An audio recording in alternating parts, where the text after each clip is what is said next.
In the small village of Oza, there lived a young man named Uche who loved to talk.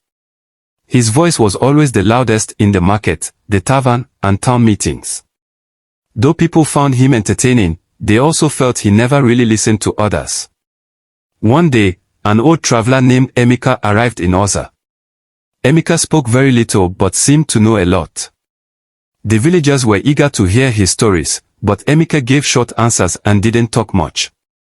Curious about Emeka's silence, Uche decided to make him talk. One evening in the tavern, Uche began talking to Emeka about the village, the people, the weather, and his own thoughts. Emeka listened patiently, sometimes nodding. As the night went on, the villagers listened to Uche, who felt important and talked even more. The villagers laughed and clapped, but Emeka stayed calm with a small smile. Finally, Emeka raised his hand for silence.